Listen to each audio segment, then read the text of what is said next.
नमस्कार, स्वागत है आपका आपके अपने YouTube channel Kedarnath classes Uttarakhand में। तो देखिएगा, कई दिनों के बाद आपसे रूबरू होने का मौका मिला है क्योंकि पिछले कुछ दिनों से व्यस्त होने के कारण वीडियो नहीं ला पाया था। आज की वीडियो बहुत ही महत्वपूर्ण है। जो छात्र पुलिस कांस्टेबल की तैयारी कर रहे हैं और आगे जो लेखपाल और पटवारी की तैयारी कर रहे हैं उनके लिए बहुत महत्वपूर्ण है। और मैं बात करूँ तो पुलिस का जो एग्ज़ाम बनेगा वहाँ पे जीएस और हिंदी इसी लेवल का आने वाला है। जी हाँ, आज मैं बात करने वाला हूँ जो आज 31 जुलाई 2022 को उत्तर प्रदेश में लेखपाल का जो एग्ज़ाम हुआ था उसका मैं सोल्यूशन लाया हूँ। वैसे इसमें 100 क्वेश्चन थे। इसमें 25 मैथ के, 25 ग्रामीण विकास, 25 हिंदी और 25 जीएस के क्वेश्चन थे। तो मैंने उनको मैथ और ग्रामीण विकास का मैं सोल्यूशन नहीं कराऊंगा, मैं यह कराऊंगा हिंदी और जीएस का, जो उत्तराखंड के स्टूडेंट के लिए मोस्टली इंपॉर्टेंट होंगे। बहुत पेपर की हम बात करें, लेवल ठीक ठाक लेवल था। जहाँ हिंदी अगर हम कहें थोड़ी नॉर्मल थी, तो वहीं पर ग्रामीण विकास को बहुत टफ बनाया था इस पेपर में। इतनी सारी योजनाएं थी, लगभग 19-20 योजनाएं रख दी थी। तो चलिएगा, उसको नहीं देखते, हम अपना जो मेन हमारा टारगेट है उस पर हम अपना फोकस बनाते हैं। देखिए, क्वेश्चन नंबर 1 था, निम्नलिखित शब्दों पर विचार कीजिएगा। किस विकल्प में सभी शब्द शुद्ध हैं? तो देखिएगा, अगर हम बात करें, आपका इस क्वेश्चन का आंसर आपका ऑप्शन सी होगा, क्योंकि विस्मरण और जो हितैषी शब्द हैं ये आपके सही हैं, अधोगति और उज्ज्वल आपके गलत हो जाएंगे। तो ऑप्शन सी हमारा सही होगा, विस्मरण और हितैषी शब्द बच्चों हमारे सही हैं। अगला क्वेश्चन, निम्नलिखित में से कौन सा शब्द स्त्रीलिंग नहीं है? तो देखिए, अगर हम बात करें तो आपका संबल जो शब्द है ये स्त्रीलिंग नहीं है, बाकी आपका यामा, भिक्षा और योजना एक प्रकार से स्त्रीलिंग हो जाएंगे। अगला है आपका, किस विकल्प में सही विलोम युग्म है? तो देखिएगा, इसका जो सही हो जाएगा आपका वो कृपण का दाता हो जाएगा, ऑप्शन बी आपका करेक्ट हो जाएगा। क्वेश्चन नंबर 4 है, जीवन पति का समानार्थी शब्द क्या होगा? तो देखिएगा, यमराज है, यमराज का ही पर्यायवाची होता है जीवन पति, तो ऑप्शन ए आपका करेक्ट हो जाएगा। क्वेश्चन नंबर आपका 5 है, जिससे इंद्रियों से अनुभव न किया जा सके, तो उसके लिए क्या शब्द होगा? तो ये तो अतीन्द्रिय, इसका ऑप्शन ए आपका करेक्ट हो जाएगा। अतीन्द्रिय होता है जिसका अनुभव इंद्रियों से न किया जाए। क्वेश्चन नंबर अगला, क्वेश्चन नंबर 6 है, निम्नलिखित में से कौन सा शब्द पुल्लिंग है? तो देखिएगा, पुल्लिंग एक प्रकार से जिसमें ऐसी भावना आती है जो पुरुष टाइप के एक तरीके से, जिसमें अगर हम बात करें ई का प्रयोग ना हो, आ का मुख्यतः प्रयोग होता है, जैसे विवाह हुआ, इस तरीके से। तो ऑप्शन आपका सी करेक्ट होगा। बाकी देखिएगा, पूर्ति, अभिव्यक्ति और छवि एक प्रकार से आपके स्त्रीलिंग शब्द हैं और विवाह एक प्रकार का पुल्लिंग शब्द होगा। क्वेश्चन नंबर 7 है, पंखा जो शब्द है इसका बहुवचन क्या है? तो इसके पंखे, ऑप्शन डी करेक्ट हो जाएगा। अगला क्वेश्चन था, दुशासन का संधि विग्रह क्या होगा? तो दुहु प्लस शासन, इसका संधि विग्रह हो जाएगा बच्चों। क्वेश्चन नंबर 8 का आंसर हमारा सी हो जाएगा। क्वेश्चन नंबर 9 है, देखिएगा, निम्नलिखित में से किस शब्द के वर्तनी सहित हैं? सही है। तो रामायण रामायण नहीं, इसमें ऋण लगा होता है। वाल्मीकि में पेट चिरा वाला वह होता है। और उसके बाद हम बात करें, भाग्यवान होता है। लालायित आपका सही हो जाएगा, ऑप्शन सी हमारा करेक्ट है। बढ़ते हैं क्वेश्चन नंबर 10 की तरफ। क्वेश्चन नंबर 10 है, देखिएगा, निम्नलिखित में से कौन सा वाक्य शुद्ध है? उसे मृत्युदंड की सजा मिली, ये आपका अशुद्ध वाक्य हो जाएगा। विंध्याचल पर्वत पर घने जंगल है, ये आपका एक प्रकार से शुद्ध है। ऑप्शन आपका बी शुद्ध है, लेकिन यहाँ पे देखिएगा अशुद्ध मालूम क्या है कि इसमें अशुद्ध छाटने हैं, तो उसे मृत्युदंड की सजा, ये भी अशुद्ध है। यहाँ शुद्ध भैंस का दूध मिलता है, ये भी आपका अशुद्ध हो जाएगा। उसके बाद मेरे को उससे बात करना पसंद नहीं, तो ये भी आपका हो जाएगा अशुद्ध। तो आपका पहला, तीसरा और आपका चारवा क्या हो जाएगा? अशुद्ध हो जाएगा। तो बच्चों ऑप्शन बी आपका करेक्ट है। बढ़ते हैं क्वेश्चन नंबर 11 की तरफ। क्वेश्चन नंबर 11 है, खग जाने खग की ही भाषा, यानी कि समान प्रवृत्ति वाले ही एक दूसरे को सराहते हैं या एक दूसरे की भाषाओं को समझते हैं। ऑप्शन बी हमारा बिल्कुल करेक्ट हो जाएगा, ऑप्शन बी हमारा सही है। क्वेश्चन नंबर 12, हरि मोहन को रुपये देता है। तो देखिएगा, इसमें जाहिर सी बात है, हरि मोहन को रुपये देता संप्रदान कारक बन रहा है, बाकी कर्म कारक आबदान अधिकरण तो किसी एंगल से है ही नहीं, तो ऑप्शन सी आपका सही हो जाएगा, संप्रदान। क्वेश्चन नंबर 13 है, अरुण शब्द का अनेकार्थी शब्द है। तो देखिएगा, अरुण शब्द की हम बात करें तो इसका अनेकार्थी शब्द आपका प्रातःकालीन सूर्य और सिंदूर, ऑप्शन बी आपका सही हो जाएगा। क्वेश्चन नंबर 14 है, आज की सभा में अनेकों लोग उपस्थित थे। देखिए जब अनेक भी लगा रहे और वो भी शब्द लगा रहे तो किसी यहाँ होता आज की सभा में अनेक लोग उपस्थित थे, ये लेकिन इसमें इसने अनेकों यहाँ लगा रखा है और इस सब वाक्य में अशुद्ध जो शब्द था उसको छाटना था, तो अनेकों लोग आपका अशुद्ध हो जाएगा।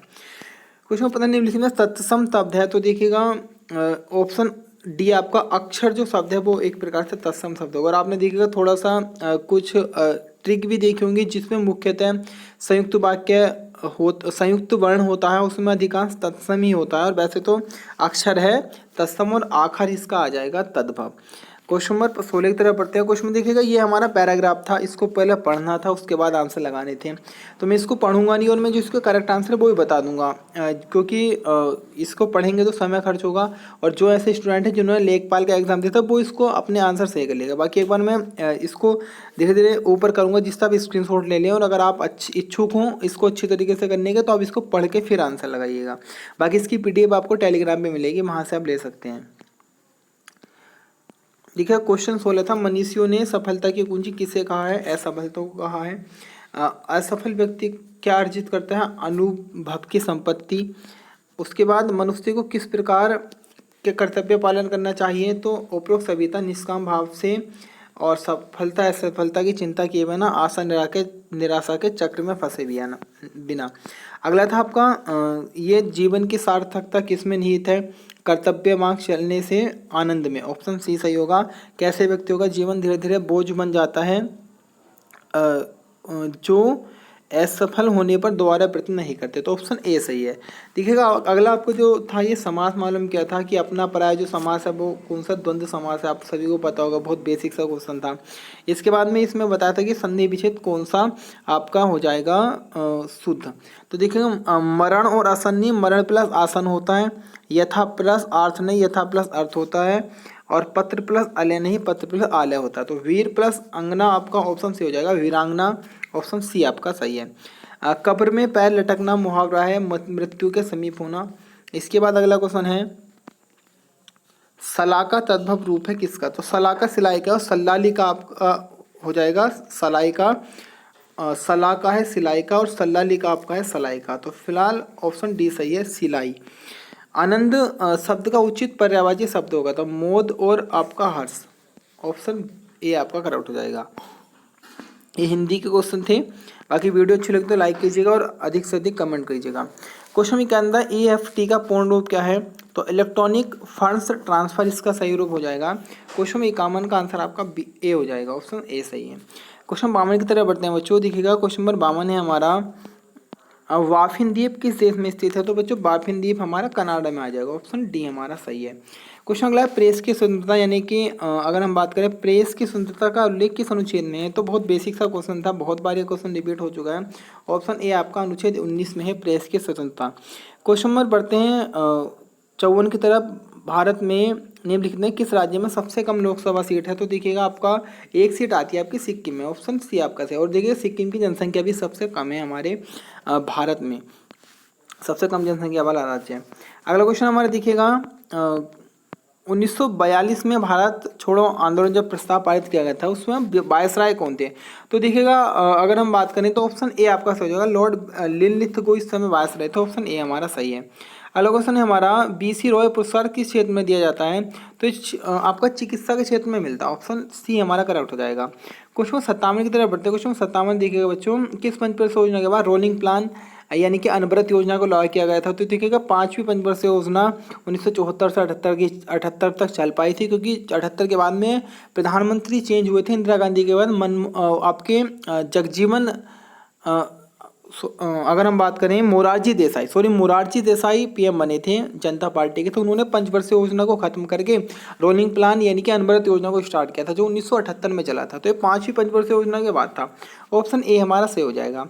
क्वेश्चन में हमारा नेक्स्ट देखिएगा बच्चों, क्वेश्चन में 56 है, महात्मा गांधी ने नमक सत्याग्रह कहाँ शुरू किया था? तो देखिएगा ये नमक बहुत बच्चे इसको डांडी लगाते हैं, लेकिन ये साबरमती आश्रम से स्टार्ट हुआ, डांडी तक ये गया था। कुल अगर हम बात करें 385 किलोमीटर की यात्रा थी, 78 सहयोगी ने इसमें भाग लिया था, तो ऑप्शन सी आपका करेक्ट हो जाएगा। क्वेश्चन 59 है, सती प्रथा को किसके द्वारा समाप्त किया गया था? तो लॉर्ड विलियम बेंटिक के द्वारा, राजा राम मोहन राय के प्रयासों के बाद इन्होंने समाप्त किया था। उसके बाद क्वेश्चन नंबर हमारा है 60 है, ब्रिटिश शासन के दौरान भारत की अधिकांश जनसंख्या जीविका किस क्षेत्र पर निर्भर थी। तो देखिएगा अगर हम बात करें जो आपका प्राथमिक क्षेत्र होता है बच्चों, तो प्राथमिक क्षेत्र में आपका कृषि वगैरह आता है, कृषि खनन वन इस प्रकार के। तो आज भी अगर हम बात करें तो बच्चों आज भी लगभग 69% जनसंख्या हमारी कृषि कार्यों में लगी हुई है आज भी। तो भी अगर हम बात करें तो ऑप्शन ए हो जाएगा प्राथमिक क्षेत्र, जब यहाँ पर मुख्यतः अंग्रेजों का शासन चल रहा था। निम्नलिखित में से भारतीय संविधान के किस अनुच्छेद में नीति निर्देशक तत्व का उल्लेख है। तो देखिएगा आपका 36 से 51 में नीति निर्देशक तत्व आ जाएंगे, और 51 का क्या में आता है मौलिक कर्तव्य, मौलिक कर्तव्य। अगला है उत्तर प्रदेश की अर्थव्यवस्था किस पे आधारित है। तो देखिए जाहिर सी बात है आपका कृषि ऑप्शन हो जाएगा, वी बिलो करेक्ट हो जाएगा। क्वेश्चन नंबर 23 की तरफ बढ़ते हैं। 4 से 5 क्वेश्चन यूपी के थी। उत्तर प्रदेश के सबसे लंबा राष्ट्रीय राजमार्ग कौन सा है जो यूपी से होकर गुजरता है। एनएच आपका सेकंड ऑप्शन भी हो जाएगा, national highway 2। Question number next है निम्नलिखित में किस अनुसूचित जनजाति की जनसंख्या उत्तर प्रदेश में सर्वाधिक है। तो देखिए थारू में, और उत्तराखंड और यूपी में थारू ही चलेगी आपकी, ऑप्शन बी करेक्ट हो जाएगा। अगला क्वेश्चन हमारा देखिएगा उत्तर प्रदेश भारतीय संघ में कितने राज्यों के साथ सीमा साझा करता है। तो ये अच्छा क्वेश्चन है, ऐसे क्वेश्चन कई बार बनते हैं। ऑप्शन बी आ जाएगा, 8 राज्यों से सीमा बनाता है यूपी यानी कि उत्तर प्रदेश। क्वेश्चन नंबर हमारा नेक्स्ट है निम्नलिखित में से किस उत्तर प्रदेश में मंदिरों के शहर के रूप में जाना जाता है। ये देखिएगा ये भारत के लेवल पे भी क्वेश्चन बनता है। वाराणसी को कहा गया है मंदिरों का शहर। उत्तर प्रदेश में आईटी शहर स्थापित कहाँ किया जा रहा है। तो अभी वर्तमान में लखनऊ में आईटी शहर स्थापित किया जा रहा है, ऑप्शन सी हमारा करेक्ट हो जाएगा। क्वेश्चन नंबर हमारा नेक्स्ट है निम्नलिखित में से कौन सा जलडमरू भूमध्य सागर को अटलांटिक महासागर से जोड़ता है। तो आपका जिब्राल्टर जलडमरू, ऑप्शन बी हमारा करेक्ट हो जाएगा। क्वेश्चन नंबर हमारा नेक्स्ट है आप कंप्यूटर वायरस का कैसे पता लगा सकते हैं। तो देखिएगा ईमेल का संदेश भेज के तो कोई पता ही नहीं लगेगा। सर्दियों में लैपटॉप भी हो तो अजीब सा ऑप्शन हुआ। ऑनलाइन खरीदारी ये भी अजीब सा है, तो ईमेल अटैचमेंट खोलकर, ऑप्शन सी आपका करेक्ट है। क्वेश्चन नंबर हमारा देखिएगा 70 है। अगर हम इसकी बात करें तो इसका ऑप्शन ए आपका करेक्ट हो जाएगा बिल्कुल। गोविंद बल्लभ पंत सागर रिहंद नदी पे, और उसके बाद में आपका गोविंद सागर बांध जो सेकंड वाला है, गोविंद सागर बांध आपका हो जाएगा वेतवा नदी। उसके बाद में हम बात करें परीक्षा बांध आपका हो जाएगा बेतवा नदी। गोविंद सागर बांध अगर हम बात करें जो ऑप्शन 3 नंबर पे है, ये आपका डी हो जाएगा शहजाद नदी। और उसके बाद में जामीन बांध की अगर हम बात करें तो ये हो जाएगा हमारा जामिनी नदी। तो ऑप्शन डी हमारा करेक्ट हो, ये हमारा ऑप्शन सही हो जाएगा। क्वेश्चन नंबर ऑप्शन ए हमारा इसका बिल्कुल सही है। बढ़ते हैं अगले प्रश्न की तरफ। देखिएगा अगला क्वेश्चन है हमारा करंट अफेयर्स का क्वेश्चन है कौन नेपाल में हिमालय पर्वतमाला में एवरेस्ट बेस कैंप को फतेह करने वाले सबसे कम उम्र के भारतीय पर्वतारोही में से एक बने हैं। तो ये आपके रिधम ममानिया, ऑप्शन बी आपका करेक्ट है। बढ़ते हैं क्वेश्चन नंबर 72 की तरफ। 72 है हमारा नई प्रौद्योगिकियों का उपयोग करके ईंधन की बढ़ी हुई दक्षता से मनुष्य और पर्यावरण को कैसा लाभ होता है। तो ये क्वेश्चन हम ऑप्शन से भी इसको हम करेक्ट कर सकते थे, प्रदूषण और खपत में कमी की जाए, ऑप्शन डी हमारा करेक्ट हो जाएगा। क्वेश्चन नंबर हमारा नेक्स्ट है सुभाष चंद्र बोस को देश नायक किसने कहा था। तो जो रविन्द्रनाथ टैगोर जी ने सुभाष चंद्र बोस जी को देश नायक कहा था, ऑप्शन बी हमारा सही है। क्वेश्चन नंबर 74 होगा किस रियासत के खिलाफ अभिनय को ऑपरेशन पोलो कहा जाता है। तो ये बहुत बार क्वेश्चन बन चुका है। हैदराबाद रियासत जो थी ये भारत में नहीं पाकिस्तान में मिलना चाह रही थी, और ये मध्य से निकल के रास्ता बनता पाकिस्तान के लिए, फिर तब जाकर भारतीय सेना के द्वारा ऑपरेशन पोलो को स्टार्ट किया गया था। क्वेश्चन नंबर 75 है और आज का अंतिम क्वेश्चन है इस वीडियो का। किस देश ने मई 2022 में ब्रिक्स विदेश मंत्रियों की बैठक की अध्यक्षता की। तो ये है बच्चों अगर हम बात करें ऑप्शन ए, चीन के बीजिंग में बैठक आयोजित हुई थी, तो ऑप्शन ए हमारा देखिएगा बच्चों सही हो जाएगा। तो अगर हम बात करें तो ये आज की वीडियो आपके लिए मैं लेकर आया था, जिसमें कुल हिंदी के 25 प्रश्न थे और 25 प्रश्न जीएस के थे। वीडियो कैसे लगी एक बार कमेंट अवश्य कीजिएगा, अधिक से अधिक शेयर कीजिएगा, और अगर आप बच्चों पहली बार चैनल पर आए तो चैनल को सब्सक्राइब करना ना भूलें। मिलूंगा कल फिर नवीनतम वीडियो के साथ। आज के लिए धन्यवाद।